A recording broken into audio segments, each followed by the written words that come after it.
ఖచ్చితంగా అది ప్రభుత్వ స్థలం. స్టేడియం అనేది ప్రభుత్వ స్థలం. అసాంఘిక కార్యక్రమాలు ఎక్కడ జరిగినా కూడా పోలీసు నిఘా అధికారులు అక్కడికి వెళ్ళి అక్కడ మొత్తము పరిశీలించి ఏం జరుగుతుందో పూర్తి స్థాయిలో సమాచారాన్ని సేకరించాలి. ఇవాళ అక్కడ ఘోరాలు జరుగుతున్నాయని ఒక ప్రజాప్రతినిధిగా, ఒక కాంగ్రెస్ పార్టీ కార్యనిర్వాహక అధ్యక్షుడిగా ప్రభుత్వానికి నేను ఫిర్యాదు చేస్తున్నా. ఒక అధికారిక స్థలం క్రీడల కోసం నిర్మించిన గచ్చిబౌలి స్టేడియంలో 4.5 సంవత్సరాల ఒక్క క్రీడ కూడా నిర్వహించలేదు. కానీ ఇట్లాంటి క్రీడలు మాత్రము పదే పదే నిర్వహిస్తున్నారు. దీని ప్రయోజకులు, దీని లబ్ధిదారులు ప్రత్యక్షంగా కానీ పరోక్షంగా కానీ కేటీఆర్ బంధువులే ఇందులో ఉండడం వల్ల ప్రభుత్వం వాళ్ళని చూసి చూడనట్టుగా వదిలేస్తుందని చెప్పి కాంగ్రెస్ పార్టీ ఆరోపణ చేస్తుంది. కాబట్టి అసలు ప్రభుత్వ స్థలంలో ఒక R&B గెస్ట్ హౌస్ లో ప్రెస్ మీట్ పెట్టుకోవాలన్నా కూడా రిటర్నింగ్ ఆఫీసర్ అనుమతి తీసుకోవాలి. R&B గెస్ట్ హౌస్ కూడా ప్రజాప్రతినిధులు వినియోగించడానికి లేదు. ఎన్నికల కోడ్ వచ్చిన తర్వాత ఆల్రెడీ ఎన్నికల కోడ్ వచ్చింది. ఎన్నికల కోడ్ వచ్చిన తర్వాత ప్రభుత్వ స్థలాలల్లో ఎన్నికల అధికారుల అనుమతి తీసుకోకుండా ఇట్లాంటి వాటికి ఎవరు అనుమతి ఇచ్చిండ్రు? సైబరాబాద్ పోలీసులు ఎన్నికల అధికారుల అనుమతులు తీసుకున్నారా? తీసుకుంటే వాటిని బయట పెట్టాలి. ఇవాళ దీని మొత్తం పర్యవేక్షణ డీసీపీ వెంకటేశ్వరరావు, ఏసీపీ శ్యామ్ సుందర్ రావు, కేటీఆర్ గారు బంధువులు పర్యవేక్షిస్తారు, పూర్తి స్థాయిలో రక్షణ కల్పిస్తారు. అంటే అధికారంలో ఉంటే ఇంకా వాళ్ళు ఏ నీచమైన పని చెప్పినా చేయాలన్నా పోలీస్ అధికారులు. డీఐజీ ప్రభాకర్ రావు గారు ఇంటెలిజెన్స్ అధికారిగా వీటి మీద నిఘా పెట్టాల్సిన అవసరం లేదా? ఇట్లాంటి అసాంఘిక కార్యక్రమాలు జరుగుతుంటే నిలువరించాల్సిన బాధ్యత లేదా? లిక్కర్ అమ్మే స్థలానికి 15 సంవత్సరాల పిల్లల్ని కూడా అనుమతిస్తుంటే ఎక్సైజ్ శాఖ గాడిద పళ్ళు దొంగతుందా? ఇవన్నీ శాఖలు కూడా ఎన్నికల ప్రధానాధికారి పర్యవేక్షణలో పనిచేస్తున్నాయి ఇప్పుడు.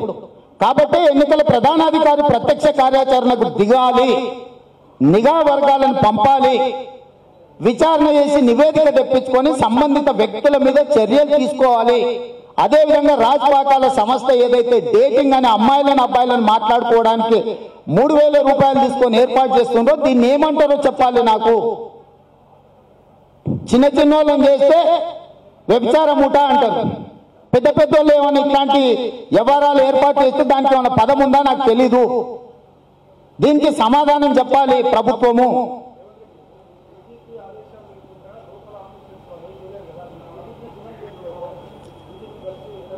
హైయెస్ట్ అధికారి ఎన్నికల ప్రధాన అధికారిని అడుగుతుంది. స్టేట్ మొత్తం ఆయన పరిధిలో ఉంటుంది.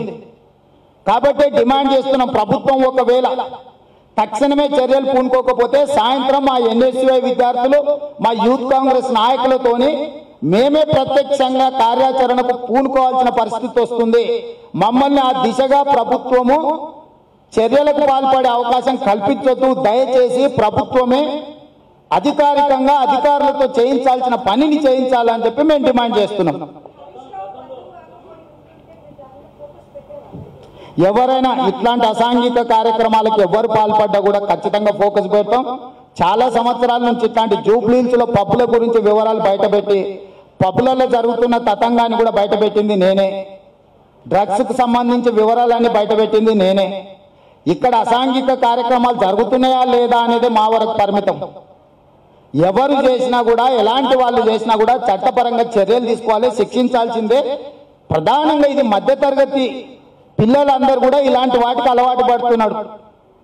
ఉన్నత శ్రేణి, ఉన్నత కుటుంబాలే, శ్రీమంతుల పిల్లలే వీటికి అలవాటు పడుతున్నా అనుకుంటే తప్పు. వేల మంది వినియోగదారులు కావాలంటే మధ్యతరగతి పిల్లల్ని టార్గెటెడ్ గా ఇట్లాంటి వాళ్ళు చేస్తున్నారు. మధ్యతరగతి విద్యార్థులు చదువుకునే పాఠశాలలు, కళాశాలలలోనే ఎక్కువ అమ్ముతున్నారు.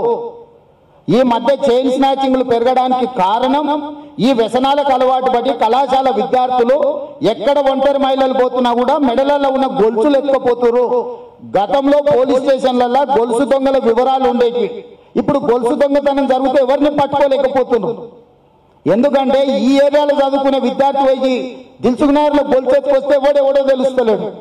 ఆ ఏరియాలో ఉన్న విద్యార్థి ఈ ఏరియాకు కృష్ణానగర్కి వచ్చి గొలుసు ఎత్తుకపోతే వాళ్ళు రెగ్యులర్ నేరగాళ్ళు కాదు కాబట్టి పోలీసుల దగ్గర కూడా సమాచారం లేదు. అందుకే ఈ మధ్యలో పోలీస్ స్టేషన్లలో గొలుసు దొంగతనాలలో నేరస్తులను పట్టుకున్న వివరాలు ఎప్పుడు పత్రికలలో వస్తలేవు. దీని కారణము ఇట్లాంటి వ్యసనాలకు విద్యార్థులు అలవాటు పడడం వల్ల ఈ గొలుసు దొంగతనాలు పెరిగిపోయినాయి. పరోక్షంగా ప్రభుత్వమే కారణం దీనికి.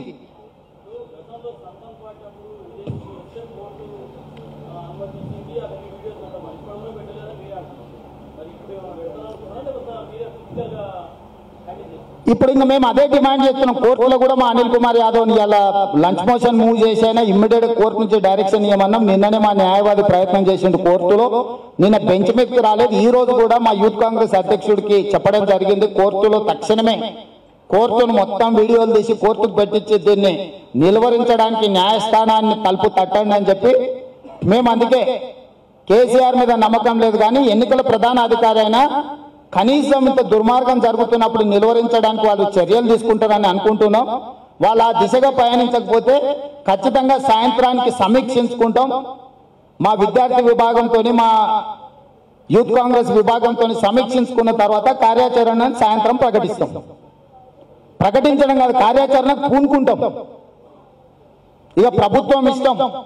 ప్రభుత్వ నిఘా వర్గాలను పోలీసు బలగాలను పంపించి వీటిని నిలువరించే ప్రయత్నం చేస్తుందా, ఆ పని కూడా కాంగ్రెస్ పార్టీ చేయాలని ప్రభుత్వం కోరుకుంటుందా నాకు తెలియదు. ప్రభుత్వం కోరుకుంటే మాత్రం తప్పకుండా కాంగ్రెస్ పార్టీ చర్యలకు సిద్ధంగా ఉన్నది. Thank you. కామెంట్ చేయండి. ఎప్పటికప్పుడు మా వీడియోస్ చూడాలంటే సబ్స్క్రైబ్ చేసుకోండి.